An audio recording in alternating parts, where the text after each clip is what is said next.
Howdy everybody, it's Dave again. Like you wouldn't know that, but we get to my first adventure video, which is about flying, and in this one it's learning to fly.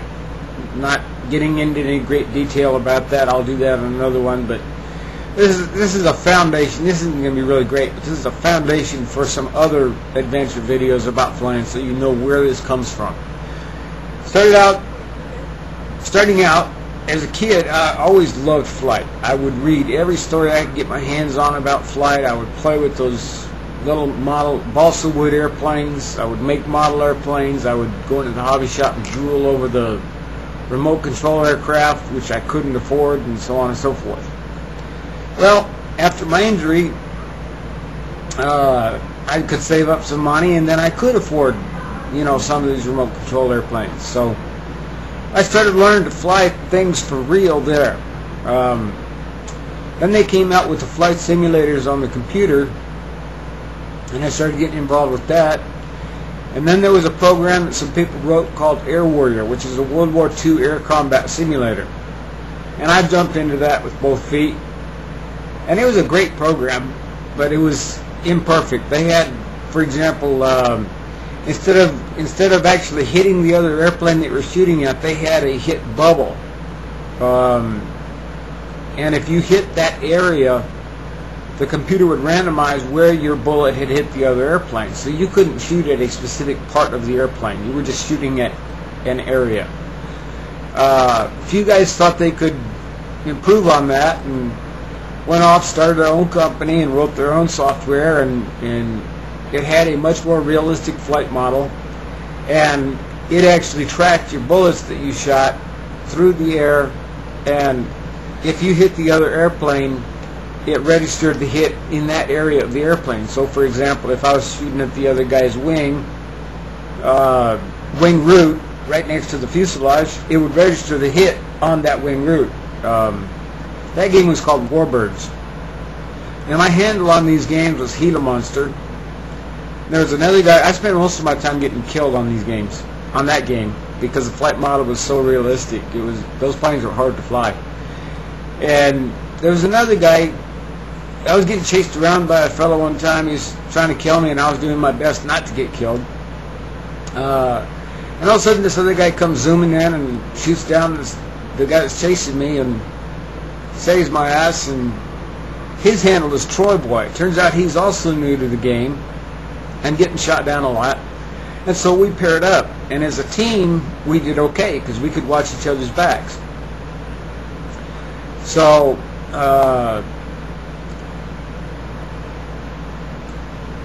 moving ahead into the future, I went out to visit a friend of mine in Missouri. Troy Boy lived in the Dallas-Fort Worth area. I was still in Albuquerque at the time.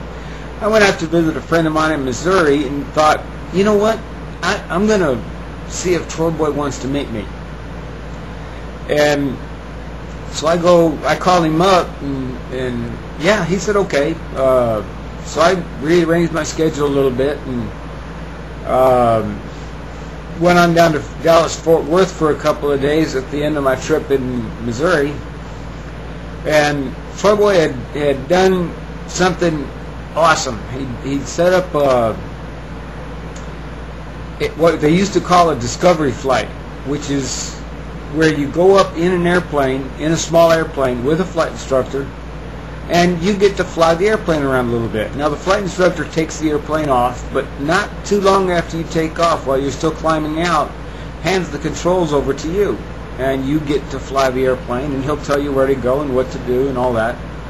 But you get to basically just buzz around in the air and bore holes in the air for a while, and then come back to the airport, and then at some point during your, before you land, he'll take the controls back and actually land the airplane. But that got me hooked on flying. That got me hooked on, I'm going to learn to fly. So when I got back to Albuquerque, I went to one of the local airports and started asking around about it. And the very first guy I talked to told me that I would never ever be able to fly by myself. That I would always have to have a licensed pilot with me for safety's sake, because I'm paralyzed and couldn't operate the rudder pedals with my feet. I didn't accept this. I look at that kind of thing as a challenge, so I kept on investigating and checking around, and on the internet I found the International Wheelchair Aviators, and they had a contact number on there. There's only 350, maybe a few more wheelchair pilots in the world, so it's a real small group. So I checked with them, and sure enough, they make hand controls to operate the rudder pedals in these small airplanes. So I got a pair of hand controls for a Cessna 172, since that was the airplane I was going to be learning to fly on. Enrolled in the flight school for ground school, learn all the FAA rules and physics of flight and all that stuff, and started my lessons, my flying lessons. And if you have a medical problem, normally you can go to the flight surgeon and he'll sign you off to be able to solo. But if you have a medical problem, like I do, or a heart condition or anything like that that might affect the safety of flight, they have to send your records off to Oklahoma City for the FAA super docs to look at and give their approval on. So it took them 6 months to get give me the okay from Oklahoma City, which was a good thing because it gave me 6 months of extra training.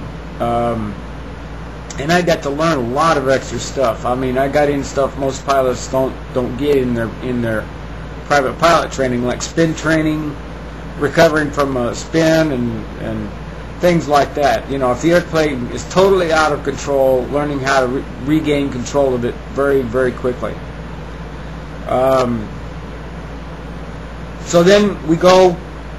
I had to take 2 check rides instead of 1. Normally you take your check ride with a designated flight inspector who does not actually work for the FAA, but is kind of like a subcontractor for the FAA, and checks out if you're able to fly safely, and will sign off on your ticket, and you have your pilot's license. I had to take 2 check rides. The first one was a medical check ride with the real FAA guys that check the airline pilots. So he gave me his check ride, and he did every damn thing he could to make me lose control of that airplane. But because of those extra 6 months, plus having an excellent flight instructor, I was able to do fine and pass his test. And then came my regular check ride, and I passed that. Now here's the ironic part.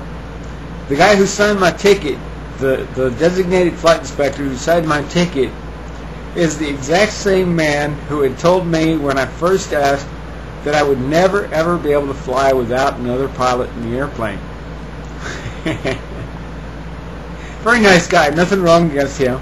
It's just there's so few wheelchair pilots out there, he had never met one. So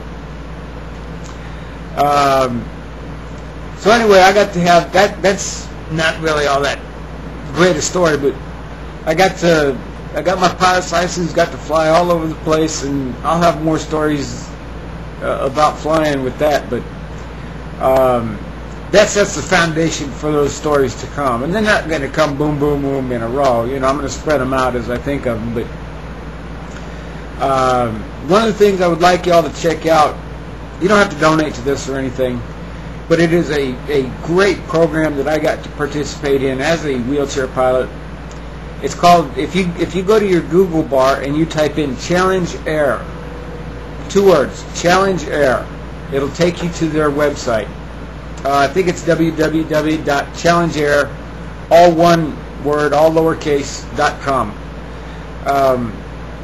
But if you go to their website, it'll describe their whole thing. Basically, it's a program where they take little kids that are disabled in some way, shape, or form, mentally or physically, and you take them up on flights and you give them the example that don't let anybody tell you what your limitations are. You're not going to learn if you can do something unless you try it. So I'm out of time here. I'll give you more flying stories later, but there's my first adventure story. And with that, I will say my usual hasta luego, and I'll check y'all out later. I hope everybody's having a good day, and adios.